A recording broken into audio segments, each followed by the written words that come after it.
नमस्कार दोस्तों, मैं अनीश रावत आपका आज की कहानी की इस पॉडकास्ट में स्वागत करती हूँ।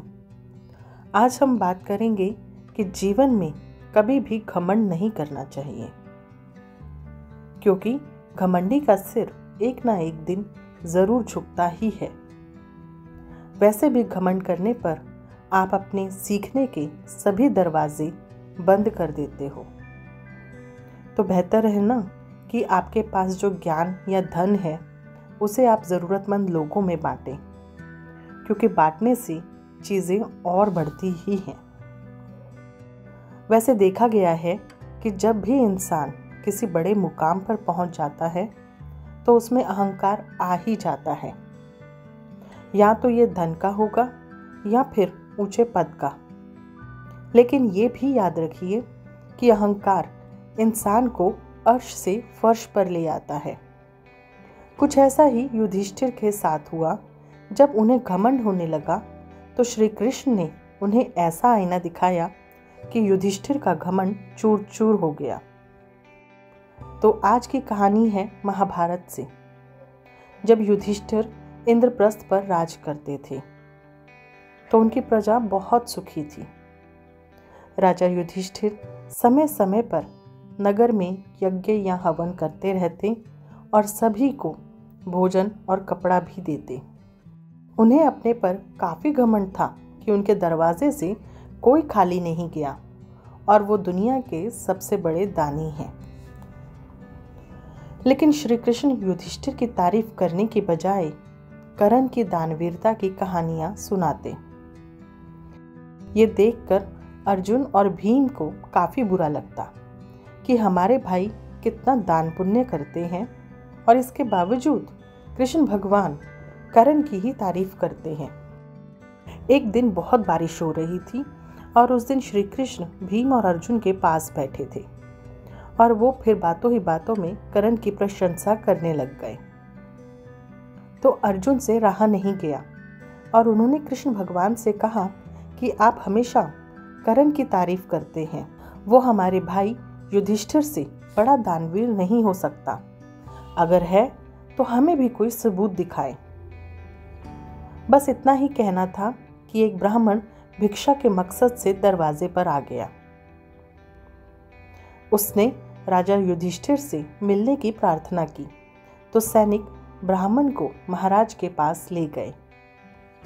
ब्राह्मण ने राजा युधिष्ठिर से कहा कि हे महाराज, मेरा 2 दिन से व्रत चल रहा है और अब मैं चंदन की लकड़ी से हवन करके ही अपना व्रत पूरा कर पाऊंगा। बारिश के कारण मुझे जंगल में सूखी लकड़ी नहीं मिली, तो कृपया करके सूखी चंदन की लकड़ी की भिक्षा दें। राजा युधिष्ठिर ने सैनिकों को बुलाया और कहा कि भंडार गृह में से चंदन की लकड़ी ला दें। लेकिन वहां चंदन की लकड़ी खत्म हो गई थी। तो युधिष्ठिर ने भीम और अर्जुन को कहा कि कहीं से चंदन की लकड़ी का प्रबंध करें। दोनों भाई सब जंगल और नगर छान आए, लेकिन सूखी लकड़ी नहीं मिली। तो युधिष्ठिर ने हाथ जोड़कर ब्राह्मण से क्षमा मांगी और कहा कि वो आज सूखी चंदन की लकड़ी का इंतजाम नहीं कर पाएंगे। ब्राह्मण दुखी मन से राजा के महल से बाहर आ गया। तो श्री कृष्ण ने अर्जुन, भीम और युधिष्ठिर को कहा कि आज मैं आपको सबूत देता हूँ कि कर्ण को सबसे बड़ा दानवीर क्यों कहता हूँ। आइए मेरे साथ वेश बदलकर बाहर चलते हैं। ब्राह्मण अभी कुछ ही दूरी पर गया था तो कृष्ण भगवान, भीम, अर्जुन और युधिष्ठिर वेश बदलकर उसके पास पहुंच गए। श्री कृष्ण ने ब्राह्मण से कहा कि आप परेशान क्यों हैं? तो ब्राह्मण ने अपनी कहानी सुनाई। इस पर कृष्ण भगवान ने कहा कि आप कर्ण के महल चलें, आपको वहां से सूखी चंदन की लकड़ी जरूर मिल जाएगी। ब्राह्मण और बाकी सब कर्ण के महल पहुंच गए। वहां कर्ण से ब्राह्मण ने सूखी लकड़ियों की भिक्षा मांगी। तो कर्ण ने भी अपने सैनिकों से भंडार गृह से लकड़ियां लाने को कहा, लेकिन वहां कोई सूखी लकड़ी नहीं थी। तो उन्होंने सैनिकों को आदेश दिया कि नगर या जंगल में सूखी लकड़ियों का इंतजाम करके लाएं। काफी देर बाद सैनिक मायूस लौट आए। जब कुछ नहीं मिला तो कृष्ण भगवान, जो वेश बदलकर साथ थे, उन्होंने कहा कि कोई बात नहीं, अगर आपके पास सूखी लकड़ियां नहीं हैं, ये ब्राह्मण भूखा ही रह लेगा।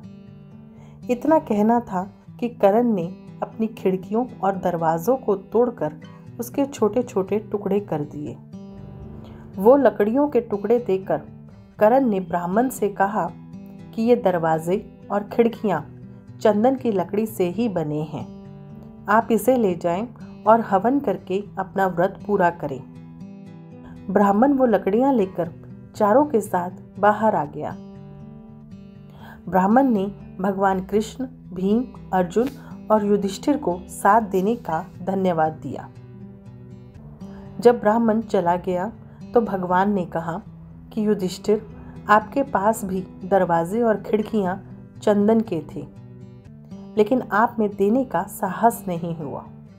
पर करण ने बिना एक क्षण सोचे अपने दरवाजे और खिड़कियां तोड़ दिए ताकि ब्राह्मण खाली हाथ न जाए। इसीलिए मैं करण की हमेशा प्रशंसा करता हूँ। ये सुनकर युधिष्ठिर, भीम और अर्जुन का अहंकार टूट गया और उन्होंने भगवान से क्षमा मांगी। तो इस कहानी का भाव है कि आपके पास जो है उन चीज़ों पर अभिमान बिल्कुल मत करिए, बल्कि जितना हो सके उतना ज़रूरतमंद इंसानों और पशु पक्षियों की मदद करें। साथ ही भगवान को भी धन्यवाद दें कि उन्होंने आपको लोगों की सेवा करने का मौका दिया है। आपको ये कहानी कैसी लगी और इस कहानी को लेकर आपके क्या विचार हैं, कमेंट बॉक्स में ज़रूर लिखें। खुश रहिए, सेहतमंद रहिए और दिमाग व मन को शांत करने के लिए रोज़ाना योगा और मेडिटेशन ज़रूर करें। Thank you.